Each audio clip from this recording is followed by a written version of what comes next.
This series is all about strategy, flow, and AI. And today it's AI in the spotlight, because when you're deploying new technology, knowing what not to do matters as much as knowing what to do. Joining me today is my good friend and collaborator, Marcellus Lindsay. Between us, we've spent years in the trenches as change practitioners, as participants in the Oxford Review AI program, and now as collaborators helping organizations use AI safely and effectively. So join us now as we take a deep look at AI, the good, the bad, and the downright ugly. Enjoy. Marcellus, welcome to Wicked Problems. How are you? Wicked. My friend. I'm really well, thanks. Look, we've known each other a little while now, and we've been having lots of conversations about AI because we're both part of the Oxford Review where we first met. I don't know how long you've been going there, but I've been a member now for probably 9 months. Wow. Yeah, it's great because it really has helped with all the research and everything. It's really made a lot of difference to a sort of real world understanding of AI, which of course is what we're talking about today. I don't know how you found it, but that's for me, that's been amazing. But tell me a little bit about your journey. So, well, as far as the Oxford Review, when David started the Oxford Review, I was working in an organization called the Business Wealth Club, which is where he met Paul Avens, that kind of helped him as a mentor pull this all together and kind of build the Oxford Review. And shortly after, that's when I joined. But it was one of those things that, that whole building up your assets kind of thing. Like I joined this stuff and I don't actually use it. There was a couple of years of that. And occasionally I'd see some research that would come across. I'm like, that's interesting. And then eventually what happened was, you have those periods between contracts. And so let me jump in and kind of check in with David, Dr. David Wilkinson and the rest of the community. And it was fascinating because a lot of the information they're sharing, it's the academic backing for the real world experiences that I was having. So there were things that I did that I felt were like, maybe I'm super cool or super smart. It was just intuitively knowing things that the Oxford Review was able to show me that there's academic backing. But even more than that, it's a community where you can be challenged because you have your ideas, you go in there, it's challenged by the research, and they have those monthly serendipity sessions where you just get to talk with other practitioners and wrangle things out. That plus the kind of symposiums that they have on a monthly basis really worked for me because it was all of the academic research backing up what I'm doing. So what I've done over the last few years now is I have a product or service. David might have a talk with the academic research. I'll match it up and fine tune it. And now I'm going into situations a lot more confidently because I know it's not just Marcel thinking he's super smart.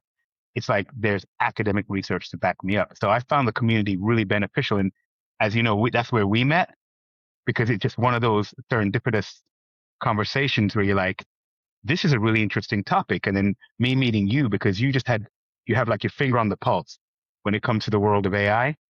Thank you. And a lot of things that are happening in the contemporary kind of news, but then you know how to apply it in the real world into business. So it's not just theory. And that's what I love about not only the community, but like working with you now, because I have things I'm like, it's just an idea. You're like, but this is where it's happened in the real world. And this is how I'm helping businesses actually adapt and adopt. And that's what I'm about. I'm about practice, which is the application of theory. So that's kind of my background with the Oxford Review and kind of like, kind of how our kind of journeys and our paths intersected.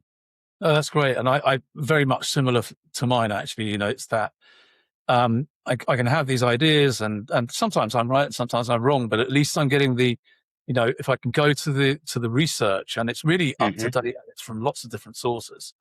And it's more than just research because we as you say, we're both applying it in the real world. We're both seeing that it is the right things to do and it's contemporaneous, as you said. So, it's right bang up to the minute. And we'll talk about some of that actually coming up. But before we do, maybe just worth mentioning what it is we both do, because some people will be new to the podcast. They'll be new to seeing you and I. So, as you know, Marcellus, I'm a a change and transformation and technical guy. And I believe that very, very firmly that actually really pretty much all organizations these days are technology organizations. Maybe if you're a plumber, perhaps not to say anything bad against plumbers, but you're doing work with your hands, and if you're a bricklayer, you're doing work with your hands. But if you're in a business in the city or in a big metropolis somewhere, it's very likely that you're a technology company these days. And so you have to have your finger on the pulse of what's happening right at the forefront of technology today, which is really where I come in with my clients. And I think you do something very similar. Maybe if you could just explain what it is that you do. Okay, so actually I call myself an implementation specialist, because I want to make this distinction between being a consultant who just talks about it to being an implementation specialist where I know how to apply it. So I kind of come in with my tool sets. So I do change and transformation, and I mainly focus on change because that's the kind of shorter term, because I'm a contractor. I work on that shorter term, and actually transformation is a long kind of thing. That's a long-term relationships I have with clients that have me on like retainer and such. But I focus on the change, but applying it through the human perspective, because a lot of the stuff is for people theory. They have certs, they have kind of qualifications that they haven't applied in real life. So I look at how we apply those things that we know can work for the right organizations. And I'm an implementation specialist. In fact, a term that I've been using recently is consultant implementer.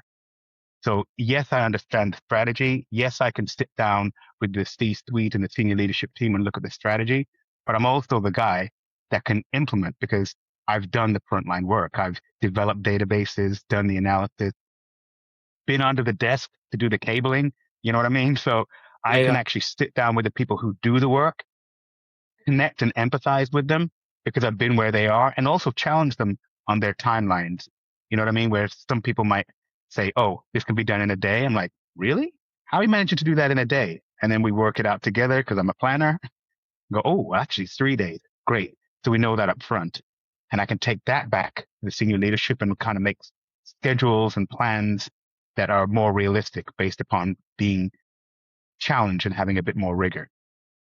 I think that's a really good point. There's humans are really good at estimation. What they're really bad at is estimation that's with any accuracy. And I can say this is going to take a day or this is going to take a week, and it often feels like to some people that the tech guys are trying to bamboozle me. They pull the wool over my eyes.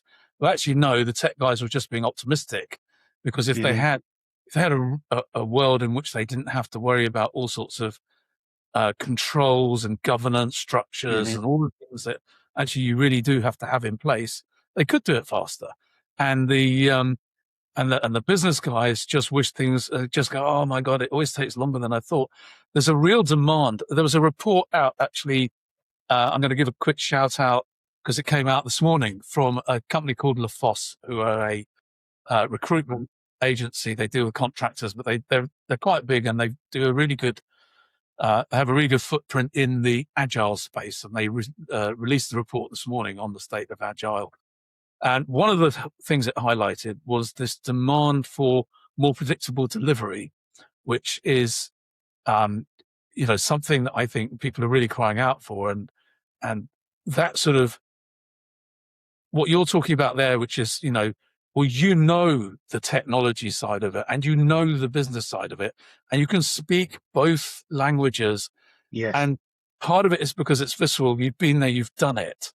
So you have the experience, you have that experiential learning that you can apply so it's not just theory, right? It's not just, oh, here I am in theory land and it should be.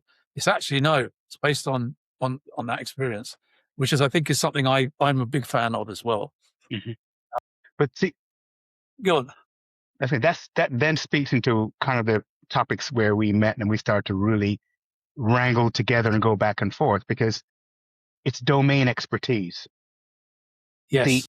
Without pre-AI, the domain expertise sat in these silos, in these verticals, in these domains of, BA, project management, training, communications. And it sat in there but the plans were made by people who had maybe been there 4 or 5 years ago, promoted up, and they said, I know enough about this to actually plan or make a schedule or plan. So then they put and imposed, schedules on those people that work for them, that these people now feel pressure to try and meet that demand. And rarely do people actually sit in the room and rigorously do that connection. The people first, where are humans involved in this? Because that's where you're going to start looking at slippage, right? You're going to start looking at, by the way, this team is working on that this week. And when they're working on both, something's going to take priority. That's going to knock this out 2 weeks. So do we accept that up front, or do we actually schedule and plan for it? And most organizations don't do that. And that slippage costs hundreds of thousands in many cases of pounds or dollars per week or per month because of these slips and the overlap. So I'm always saying about with implementation is you need some domain expertise, which is what you offer, Toby, because you've been there, you've seen that, you've seen the reality. You can look at that plan and go, something doesn't smell right here. That's a little too optimistic. And so therefore, it's you being that trusted advisor, again, I look at you as a consultant implementer, you being that trusted advisor to just be the assurance, to ask the questions that other people may feel too intimidated because of the culture to actually ask. And I think what AI is doing right now is it's speeding everything up. It's speeding failure up. But if you don't have the kind of culture of the organization where they can embrace failure and rebound from it, reset, refocus from it rather than trying to hide it, it's killing a lot of projects and programs silently because senior leadership is too embarrassed to say that it's not working. The teams are working. Some of them are working 60 hours a week. Some of them have just given up. So it comes back to what we do, change and transformation, which is understanding where humans fit into these processes, where they fit into the plans, and how when we connect with people at that level, we get honest plans, honest schedules, which make realistic budgets, which makes delivery actually achievable and believable. One of the things you touched on there without naming it, which is a big thing that I come across all the time is queuing theory. That if the team over here is doing something and they know they can get it done in 2 weeks, but they have a dependency on the team over here, and that team over here can't do the thing that they're dependent on for 3 weeks, suddenly this bit of work's just sat in a queue and there's nothing happening to it. It's just sat there in the queue. And then the danger with that is that, some other things get stuck in a queue, and then before you know, it's all compounded. But I want to move on because yes, I think what you were saying was also really interesting and important is where we are with AI, right? And technology in general, but AI in particular. And I think of it a little bit from the perspective of you've got the Gartner hypes cycle, for instance, right? And that talks about the sort of trough of disillusionment. Well, sorry, the peak. Let's start at the beginning. Technology trigger. So that was probably 2022-3 when OpenAI first came out with ChatGPT. I know AI has been around a lot longer, but that was the big trigger for business, right? And then you get the peak of unrealistic expectations. That's the first thing that happens with any technology. So, and it happened with blockchain, and it happened, with all sorts of. It happened with computers actually back in the 60s. Computers were going to take everyone's jobs, and no one would ever have a job. And everyone thinks that, well, we'll just AI everything, and we can lay off our workforce, and we'll just have the AI will do everything. And then what happens is you get the trough of disillusionment, because that turns out not to be true. You can't do everything with this new technology, and it's not as cheap as you thought, and it's not. And the things you're trying to do are the wrong things, and what have you. We'll talk a little bit more about these in a bit. And then gradually you get people going, well, actually, if we use it in the right way, it has got a lot of real purpose and good stuff we can do with it. And that's the slope of enlightenment. And then you get onto the plateau of productivity. And I think personally, from what I'm seeing in the market, there are a few, a very, very small number, but there are a few that are on that plateau of productivity. Mm-hmm. There are a few more, but not many more that are on that slope of enlightenment, but they're there. There's some out there. There's a lot of people in that trough of disillusionment right now. And there's still quite a lot of people on the peak of unrealistic expectations. And there's been some reports out that sort of back this up. People watching this may be familiar with Atlassian did a report earlier this year. 95% of companies are seeing no ROI, return on investment, on AI at all. That was backed up by a study by MIT. The Atlassian number was 96%. The MIT number was 95%. Of corporate AI initiatives show absolutely zero return. So I think that just to me says there's a lot of disappointment in AI, and that's why we need to unpack why is that disappointment there? Because you and I have both seen great things happen with AI, and we've both seen bad things happen with AI, and we'll talk about both sides of that coin. And I just wanted to bring in one other thing. So I talked about the Gartner hype cycle. There's another thing that I talk about a lot, which is called Martech's law. Okay. And that was introduced by a guy called Scott Brinker, and it basically said it's a long time ago. It's 2013, and he said the rate of change in organizations is logarithmic. It's steady. It's there. We're changing. We're going along, and we're improving, but it's logarithmic compared to the rate of technology change, which is exponential. And so what that means is there's this gap that's ever growing between the two. And so the sort of promise of what we can do, but then we can't control it because we can't consume the outputs from it. That's another part of the problem, right? It can do all these wonderful things, but the organization can't keep up. And so there's this gap that's permanent and ever widening. And the only thing we can do is control how we approach that gap. I don't know if does that kind of resonate with you, what those things I just talked about? Oh, so absolutely, yes, it does. And it's another layer and another perspective, which is why I really enjoy talking to you, because you have such a grasp on like I said, the issues as they happen and how they apply to businesses, which is the reason why, you and I both work with senior leaders, because a lot of senior leaders right now are feeling behind the curve. And there's another kind of competitive thing going on here, because we have this whole, if we don't do it in the West, China is going to do it, right? So we've got that competition. Then we've got this whole ego and status thing going on between leaders. Like, I want to be the first, I want to be the one to innovate, plus the commercial pressures. We need to make profit. We need to make profit. And there's a phrase that one of my first mentors, Paul Aiden, said, money loves speed. I don't know where, I'm sure you got it from somewhere else as well. But money loves speed, right? So therefore, people love speed. But now, in the midst of all this speed happening, right, where are the human decisions? Where are the guards? Where are the balances? Where are the guide rails? Because like you said, with things growing exponentially and that gap in between, that's filled with uncertainty. And that's where senior leaders will automatically defer to people that they feel have expertise.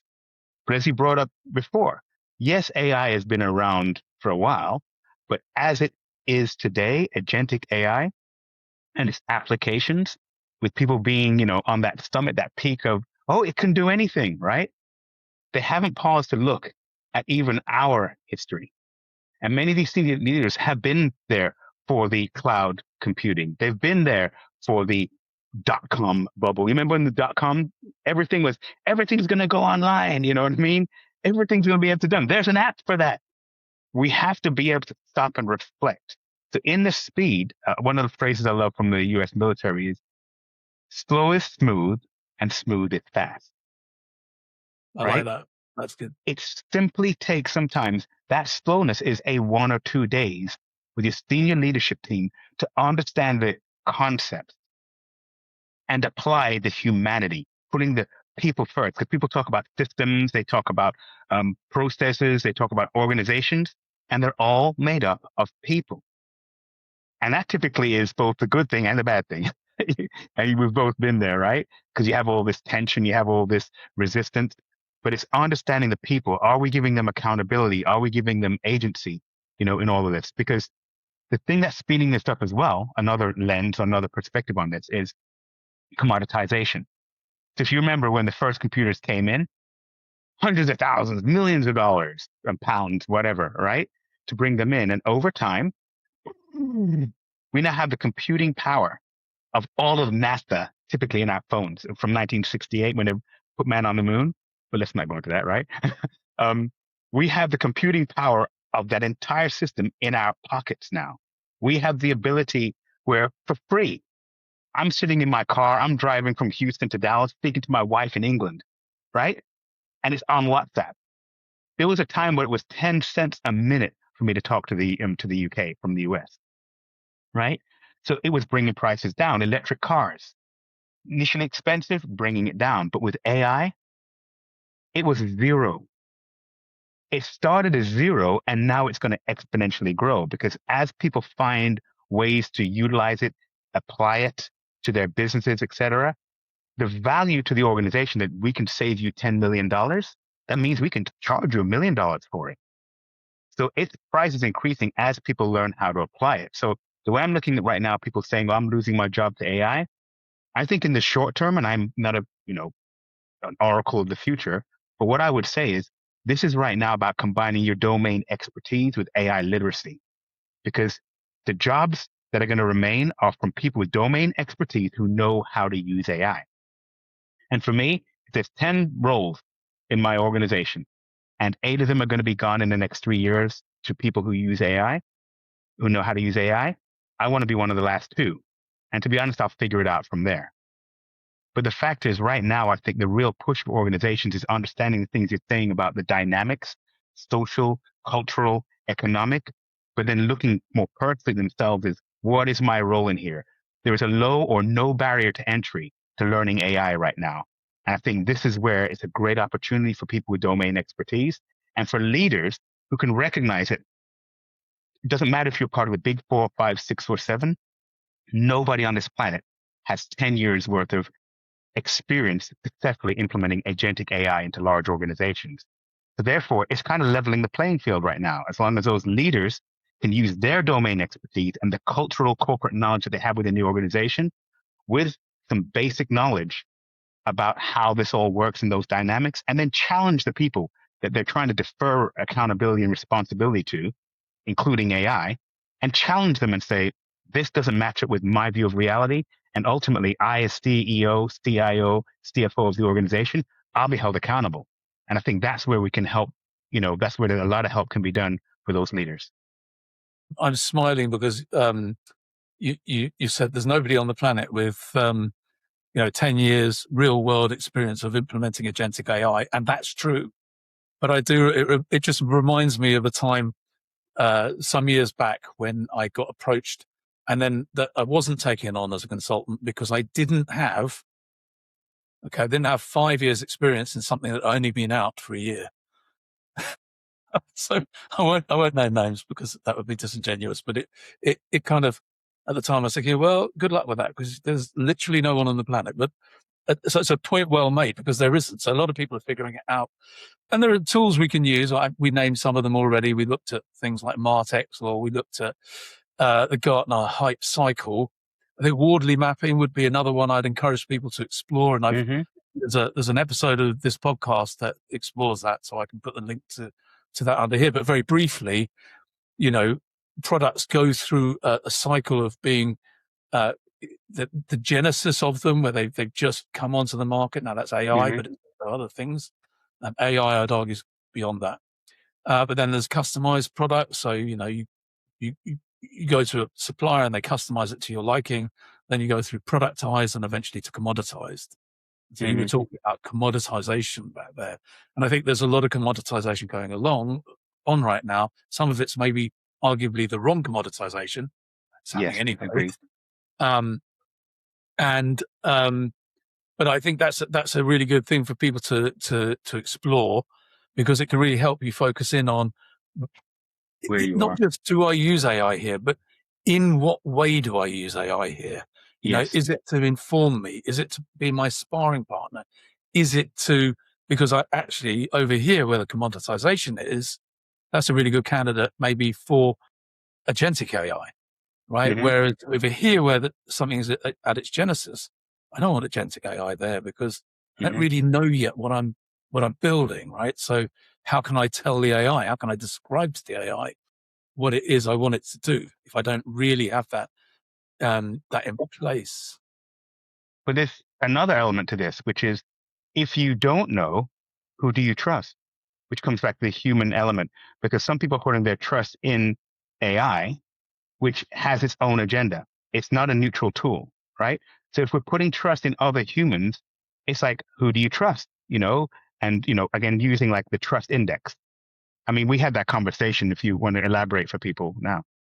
Well, the trust index, we talked about that and why it matters. And this came out of some research that Oxford Review had synthesized from other people. And it basically, it says that, as human to human, if I measure trust on a scale of 0 to 1, okay, so what percentages, let's say 67.5% of the time, I'm going to trust you as a human that I've only just met. I'm going to give you the benefit of the doubt, but I'm not going to Mm-hmm. fully trust you, right? I don't know you enough yet. So that human to human trust, 67.5%. Human to AI, 76%. I've never talked to this AI before, but I trust it more than any human, which is interesting given that, you don't know the quality of the training data. You don't know the algorithm that's Mm-hmm. underneath it. You don't know what the hallucination rate is, and that is variable between different models. Mm-hmm. And there's all sorts of other factors that go into that you don't know. But yet, the human to AI trust index has it at around 76%.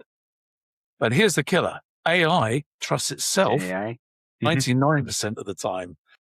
So if you ask the AI, how confident are you in your answer? Pretty much 99% of the time, it'll say, I'm mega confident. Like there's a 1% chance that I'm wrong. This Not is good. actually where AI literacy comes into play, because as an example, in the instructions that I build into because I use multiple. So I have a board of directors that is 75% AI. I have like my chief of staff is based in Claude. My executive assistant is GPT. My head of communications is Gemini, and for the different reasons. Yeah. My marketing and sales person is Grok, because that's tapped into X, real live data.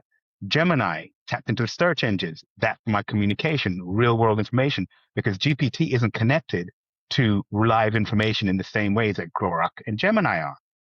And I also have Claude, because Claude can engage with me. It feels more like a personal relationship.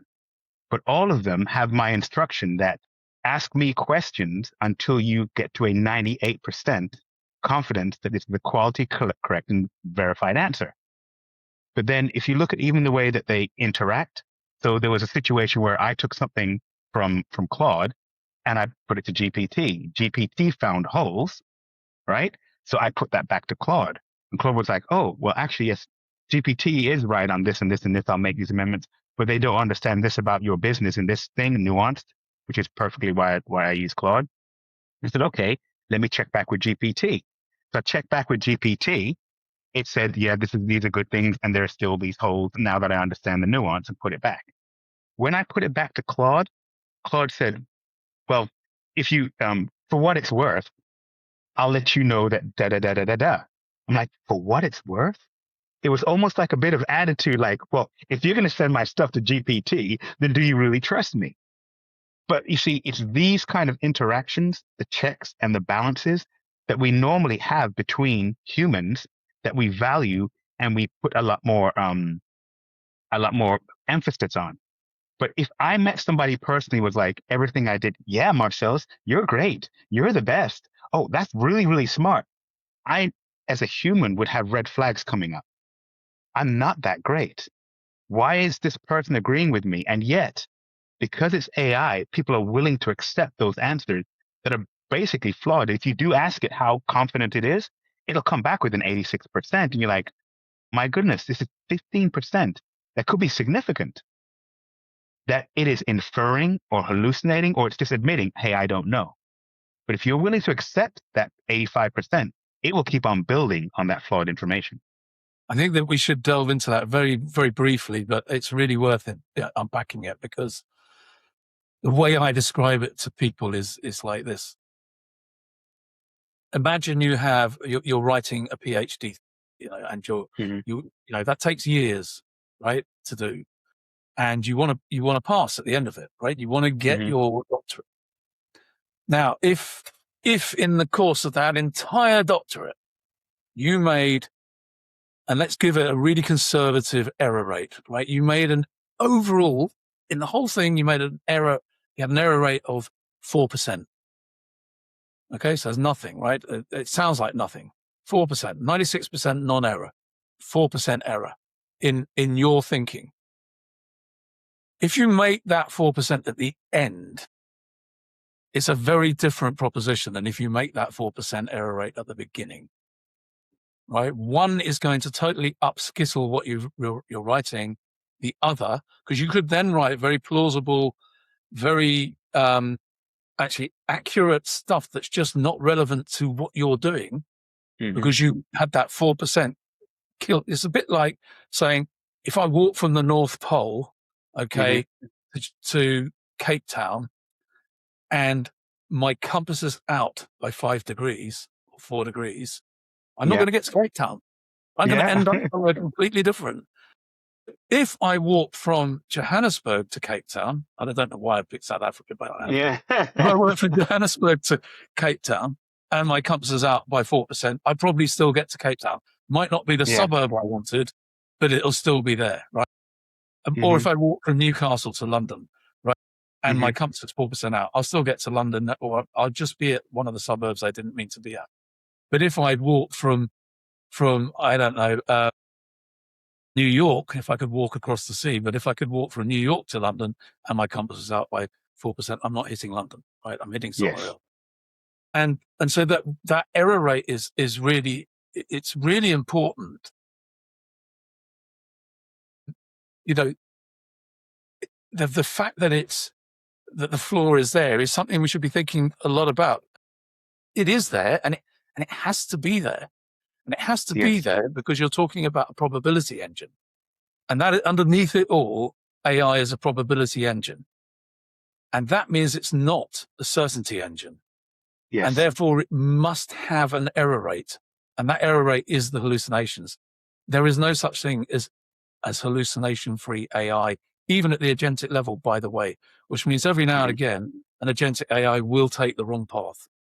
And so the question becomes, how much error can we tolerate? Because I think it's worth tolerating error, but the amount of error you tolerate will depend on your circumstance, and how regulated you are and what the impact of that error could be, and lots of other different important questions around that. So that's I think that's it's just so important for people to understand. And then the other thing, just very quickly, because it's a probability engine, that means it's not deterministic. And because it's not deterministic, if you ask the same question twice, there's a very good chance you get two different answers. And those two different answers might both be leading you to the same place. So they might be both right, but there's also a chance that they're not right. And you're getting two different answers. Now, I think, to be fair and to be devil's advocate on that, we are accepting flaws even in human estimations. Yeah, absolutely. Yeah. And we're doing that. But I think as you put that level of human to human trust, because its trust is so much higher, people are willing to back it up where they would push back more to a human. And it's that lack of pushback. It's that lack of iteration of the question. Let me ask this another way, as you would with a human. Let me challenge that. It's that cognitive critical thinking offloading onto AI, and then the drive for speed. I recently wrote an article that I have on LinkedIn about 161 Maiden Lane, which is a building in New York City, downtown, really expensive, some of the world's highest real estate costs. And they had the building, right? It's like $200, $400 million building, that somebody early in the the development, instead of doing what they do on all the other skyscrapers, building all the way down to the bedrock under Manhattan Island, that would have saved them, I think it was like 20, 40, $50 million. They decided to use another method, infusing concrete at another level instead of going all the way down. Now, them trying to shave that money, which was just a small percentage of the overall cost of the project, when they built the building on that flawed foundation, just like what you're talking here, that gap in between the 94%, versus 100%, Yeah. the building is now at a position where it can't be lived in, it can't be used, it can't be repaired, and it can't be knocked down. They have a $400 million project that is sitting there waiting for property prices to get high enough to either make a decision about knocking it down, which they'll probably have to do, right? Or finding a way with technology to innovate it. Now, I liken that to the same thing that's going on right now with some of the products, services, or even organizations that are being built on these assumptions using AI. Because instead of deferring, and saying, okay, it's got it all right, we can actually challenge and say, what is this? What is the foundation of this argument? What is the foundation of this? Who has checked it? And where does accountability come in? Because this is where people are trying to do spending controls. We're trying to control our spend, right? But they're not modeling it out to the future. They're going, oh, we're saving 20 million, 40 million, 60 million right now. And they're not looking at the overall cost to the organization, to the product, or to the service. And this drive for speed, this drive for short-term profit is actually what's causing companies to overcommit on their spending, and they're not looking at real spending control. Well, yeah, that's very similar to the early days of the cloud. People didn't understand the cost of utilizing the cloud. So, okay, this is great. I can spin up an exact replica of production and do my testing in what is exactly a replica of production with the same number of servers and all this stuff, which is a very useful thing to be able to do. But then what people did was they forgot to spin down those environments when they weren't being used. And so they ended up paying humongous amounts because they didn't understand. And the cloud pricing model is very difficult to understand if you're coming at it, particularly if you're new to it. And the AI is a bit the same, right? It's quite opaque, partly through necessity, I think, because there's different ways of pricing this stuff, right? So you're pricing it on the number of tokens used, the number of tokens going, you're using as input tokens. So that's when you put a request into the AI, the number of tokens that are coming back or used to process the information coming back. So that's output tokens. And then, of course, with queries that you're using, you're often using the same information you've already given it. They call that input, right? So that cached input is costing you some money as well. And that's obfuscated sometimes by the fact that, well, actually, if I'm just using the one I have at home, I don't pay anything for that because there's a certain limit they give me for free. So then there's that sort of perception that people have that it's not as expensive as it is. And then the different models will have their own different pricing for those different types of tokens. So it can get very expensive very quickly. But you see, this is where, because I think within the last month or so, there was an unnamed company that ended up spending $500 million in 1 month. That's right. Yeah. Right. Now, this again is this rush into an area that not everybody understands, including the big consulting companies that were probably working with this organization when they were planning to put it in.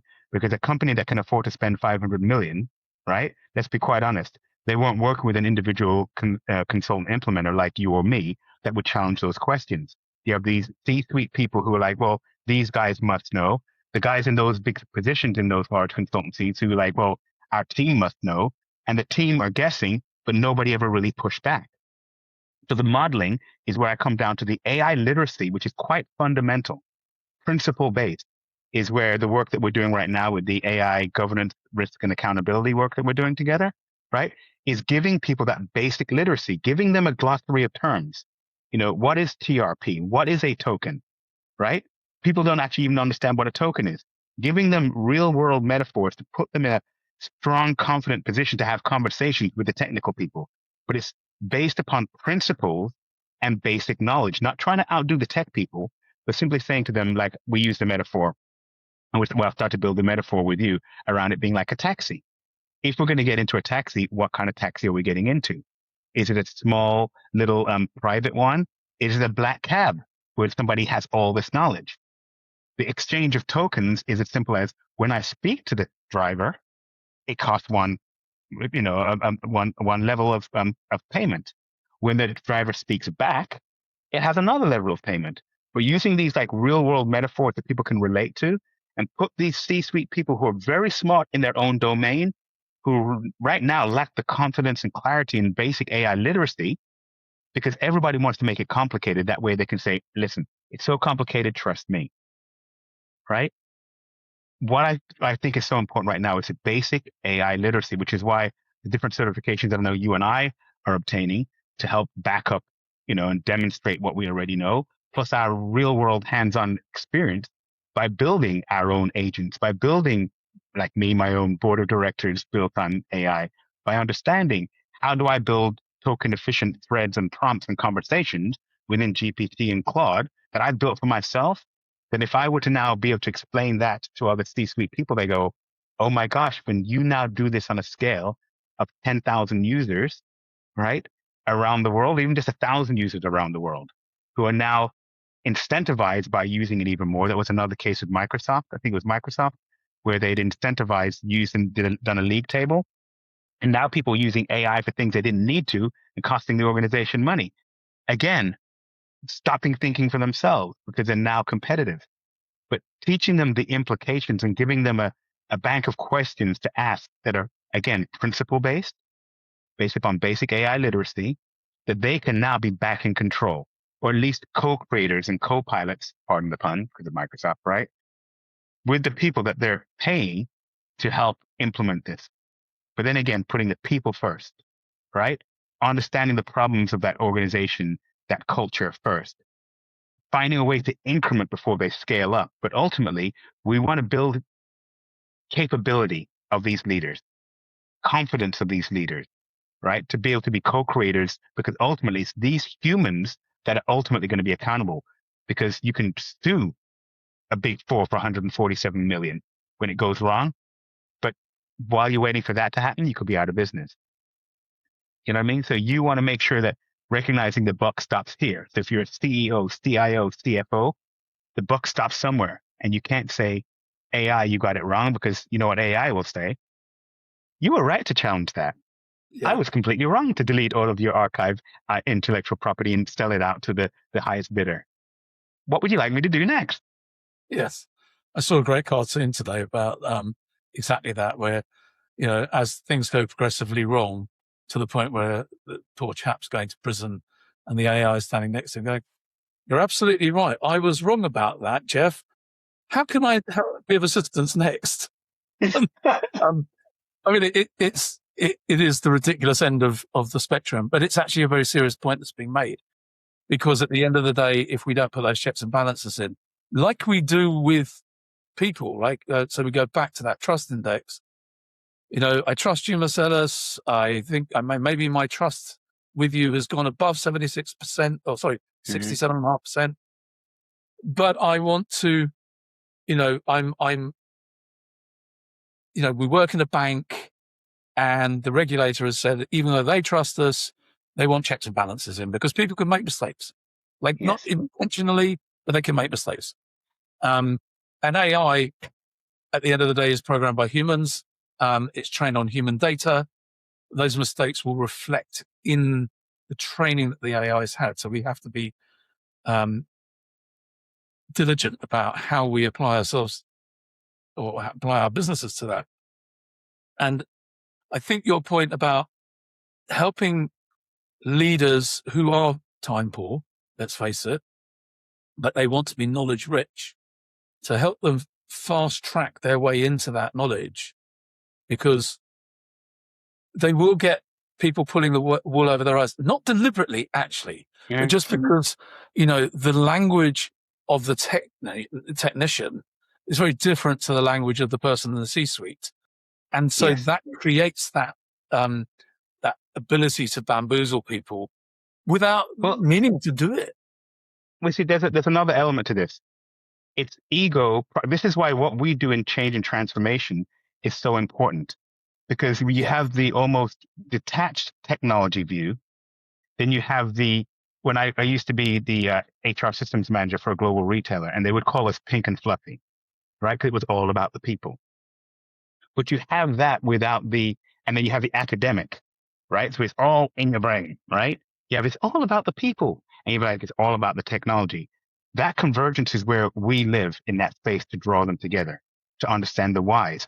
Because, in fact, just I had a conversation in a group recently, and one of the people, consultant and paid good money, et cetera, was like, these people are just poor leaders and blah, blah, blah, blah, blah. And I was like, I'm so tired of hearing this crap, excuse my French, because they're human beings. Do you think if you have a 500,000 pound a year job that you're getting up in the morning going, I'm going to screw up my business and lose billions? You're not.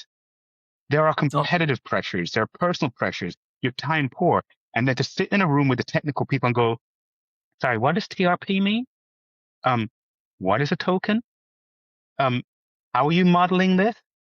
Can sometimes feel really intimidating because they want to have that presence and status. And then you have the people who, again, it's not being malicious, but they're so used to their 3-letter acronyms, their TLAs, right? The 3-letter acronyms that they believe these people understand. And they're looking across the board table, and there are people kind of nodding their heads to go, oh, I assume they understand. And that gap, that chasm between the academic, between the human, between the technological, is where a trusted advisor, a consultant implementer sits to go, whoa, whoa, whoa. Does everybody understand what we mean by a token? Or here is a briefing document before you enter the room. Here are what the terms mean, and creating a safe space for agency, for accountability, to be able to have this space where you can have these conversations without giving up your leverage as far as being, your status or your job title or whatever. But I think that's an important part of this, because I don't believe that it's the intent of people. For most people, there are bad actors, right? But the intent of these leaders is not to make a decision. And these organizations, they are there to make money for their organization. And if they will, just like the AI, they will infer, they will have hallucinations that this board understands what it means for us to take their data. But to be honest, on another kind of offshoot here is a lot of organizations, their Achilles heel is their data. I have a colleague that I work with who is a senior person within Amazon on their data security. And it says the biggest challenge for most of the clients is they don't want to spend the money and the time to get their data right. And that's what's creating the holes in security, because they fail to have the clear distinctions between categorization of data that is locked and protected. And because it blends over into other areas, that's what's creating these holes where mistakes happen, where your IP is bleeding out into the World Wide Web, where these large language models are learning stuff that can now inform your competitors on how you operate to basically cut your legs out from under you. So it is an important discussion to have. And I think it's a sobering conversation, because organizations need to recognize slow is smooth, smooth is fast. But to introduce the word slow into the vocabulary of these dynamic, fast-moving, high-flying roles is counterintuitive. But they need to have a trusted advisor to do that, which is why we're doing the work that we do, to make sure that they are armed with the principle-based, not technological, principle-based questions that allow them to dig into their 20, 30 years of expertise and challenge people who, like we said before, have not been doing this for 10 years, right? And recognizing these people who are having these conversations, they're the ones that are going to be held accountable, because you can sue from here to forever, but the organizational sue, you'll be out of a job. And I'm not trying to scare people, but it's important, because I know people want the best for themselves and their organizations. They just need to spend some time to get this basic AI literacy, which right now is cheap or free in many cases, or hire people with their domain expertise like yourself, who have their finger on the pulse. I'm not saying we have all the answers, but we have some of the basic questions that will lead to the answers. I think that the anybody who tells you they've got all the answers is probably deluded or lying. But having the right questions to ask is actually more important than having the answers, because you'll soon figure out if the answer you're getting is a plausible answer or not. Why don't we just have a look at some? And you make a very good point. This is not to terrify people or scare them or whatever. It is because actually getting it right is so important and pays such. It actually pays some really big dividends, right? The people who are going to win this race aren't the people who try and AI everything. That's not who's going to win this race. The people who win this race are the people who take the time to think about what they AI, where they do it, why they're doing it, and how they're doing it in a controlled manner. So I call it control under speed, because, you know, it's not all about being the fastest. It's about being the fastest in the right way, like being fast, but in the right way. So that could mean that you're not that fast.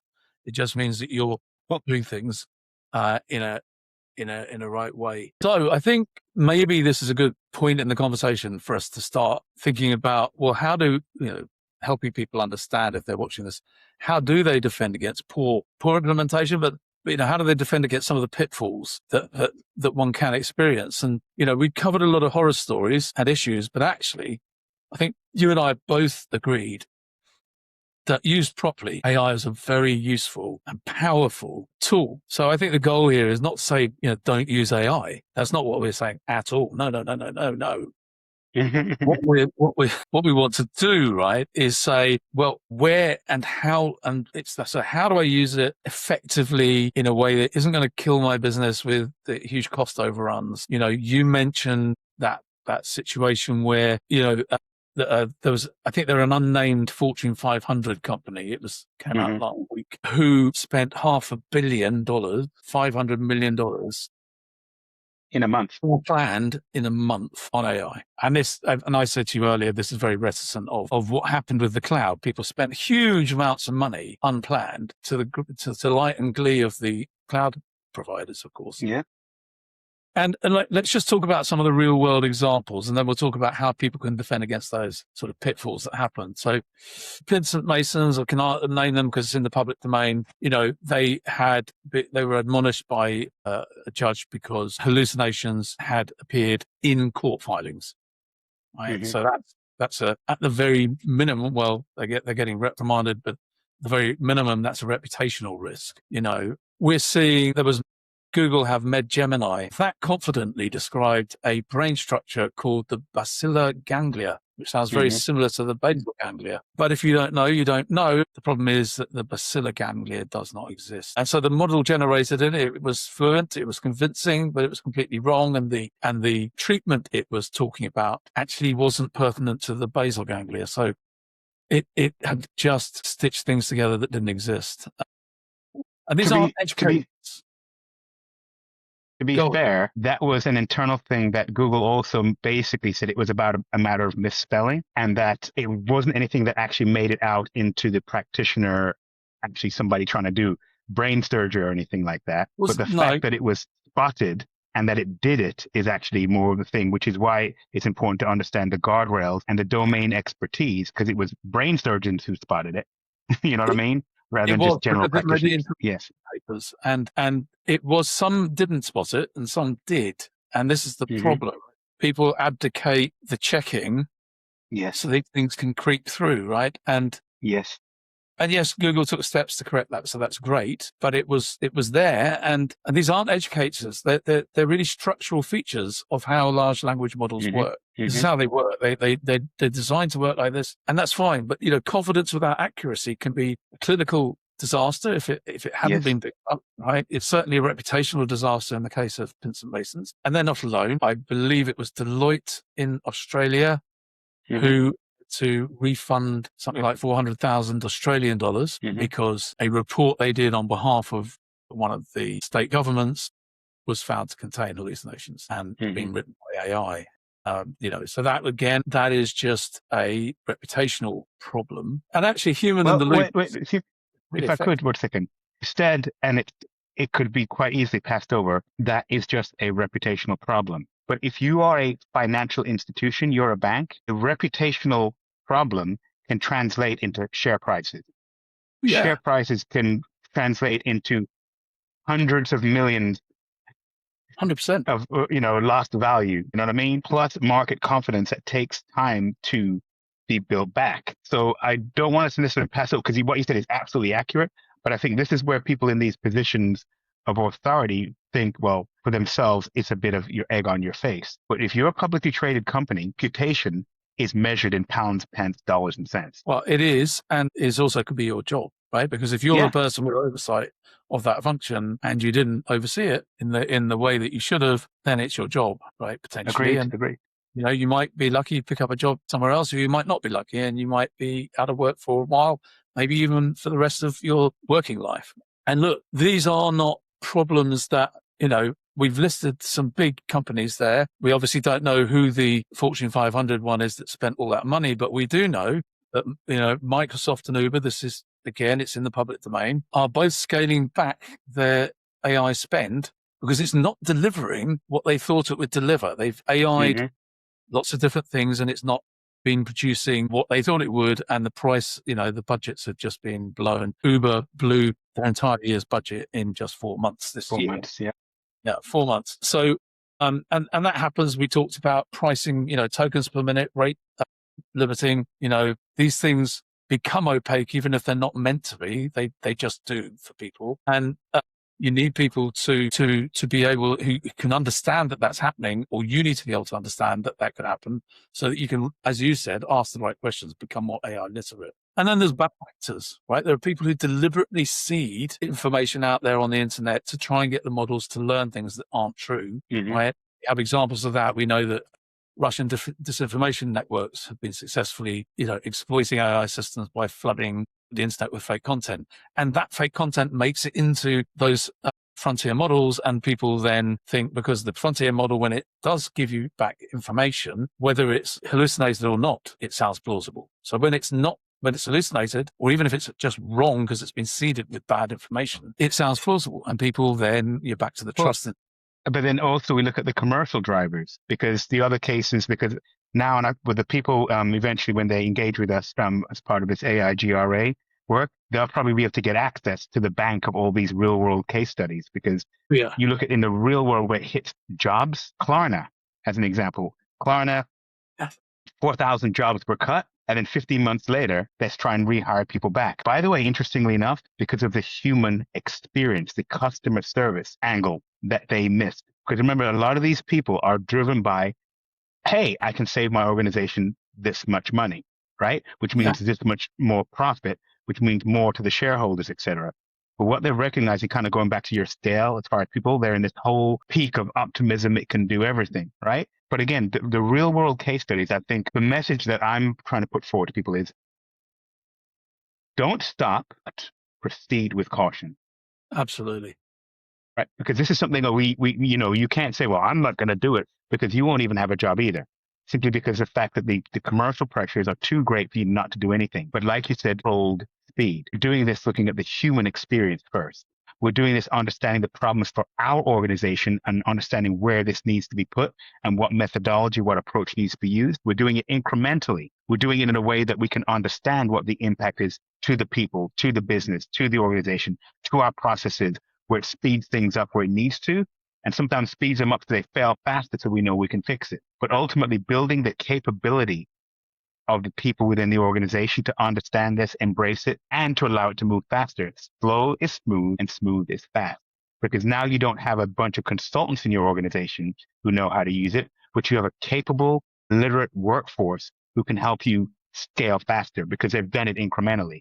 They've done it as an individual. They've done it as a team. They've done it as a department. They've done it as a division. And you have the real world information, right, to then counter anybody who's coming in with I have this methodology. Well, real world that we've done it is proving this. And that's where you have this confidence and capability that I think is so important right now. I tell you firsthand that, really understanding how the pricing works and how it can go wrong very quickly. I got first world experience of that. I didn't spend a lot of money, by the way, but what I did is I created a very locked down environment, and I installed OpenClaw, and I built an agent that interacts with ChatGPT and with various other websites, and it looks at prospects for me. But the thing is, I knew that it could spend too much money very quickly if it wasn't constrained. And so, but I didn't really have the full picture on how to constrain it when I first went into it. And so what I did is I set it a budget, $5, and I turned off auto renew on that budget, and it blew through that $5 in a matter of seconds. Now, I'm so grateful that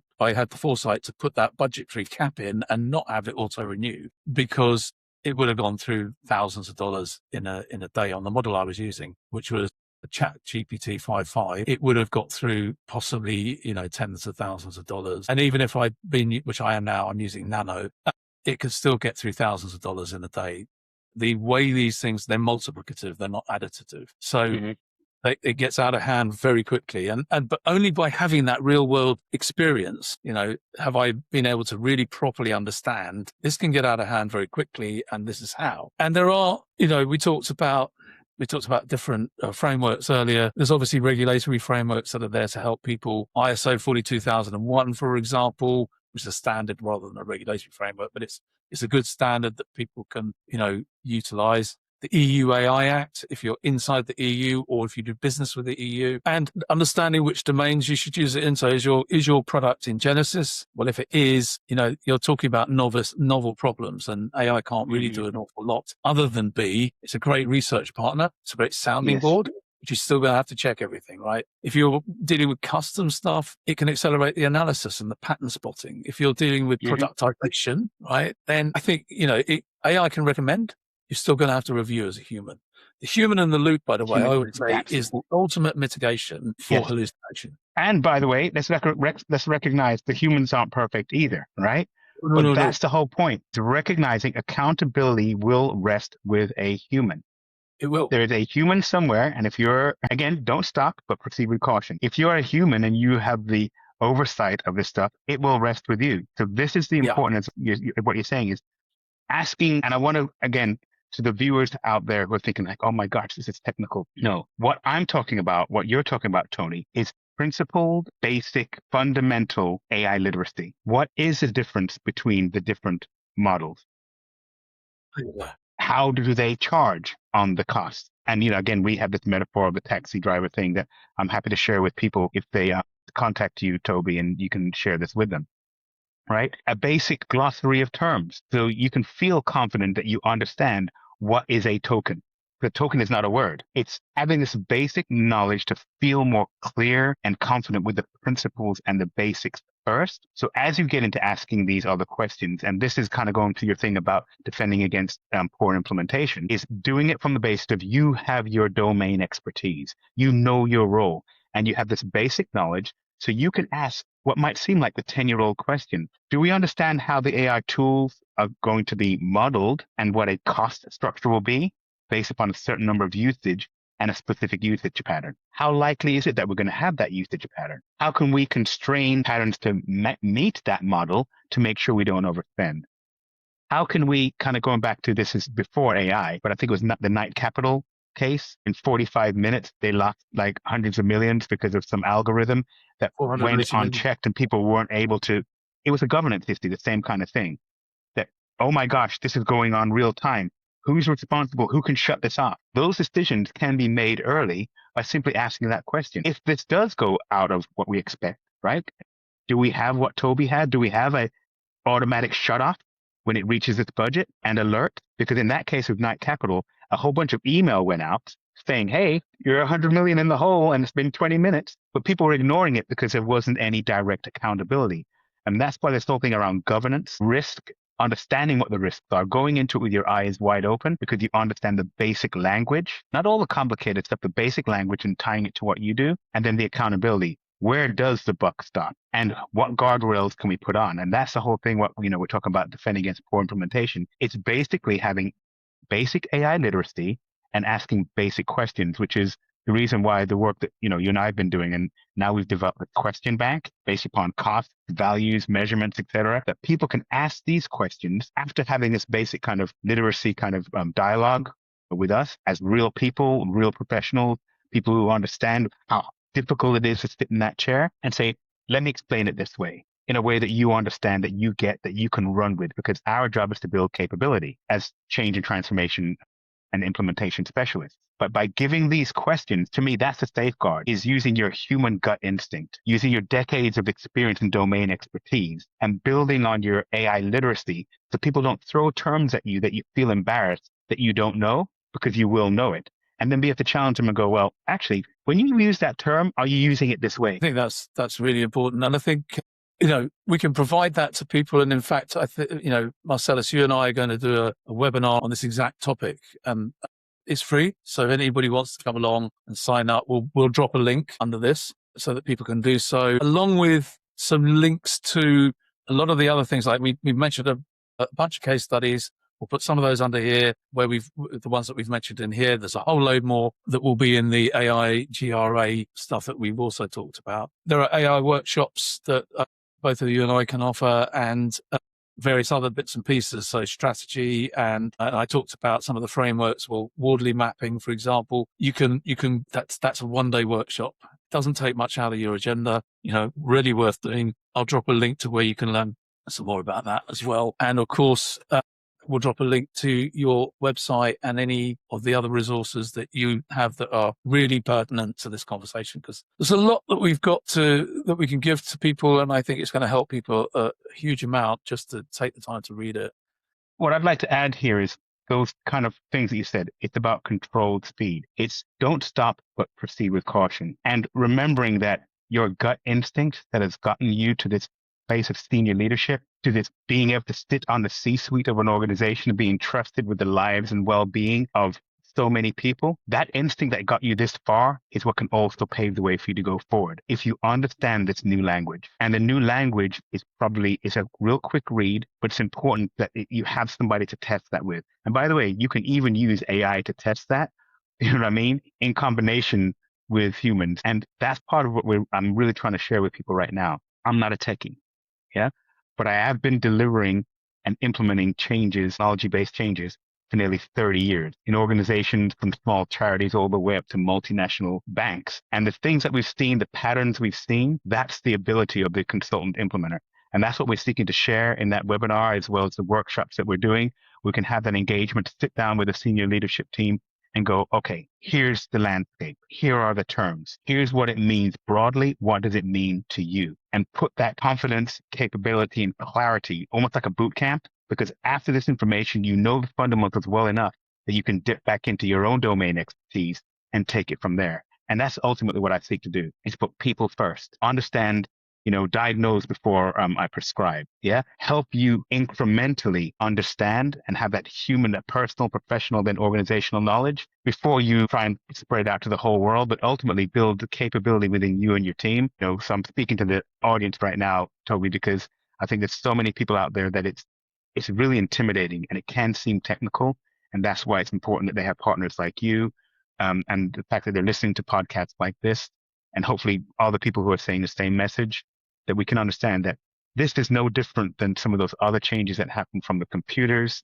And if you've been through it before, we can use those patterns to understand or anticipate where this is going in the future. So yeah, so Toby, I really appreciate the opportunity to be able to share this with you and your audience. And I want to share this with my audience wider, and further afield too. Please. It's been fantastic talking.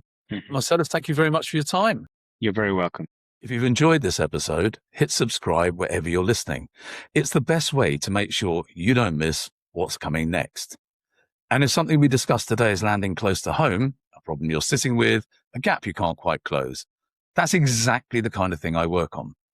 I help leaders and organizations work through genuinely complex challenges and come out the other side with clarity and momentum.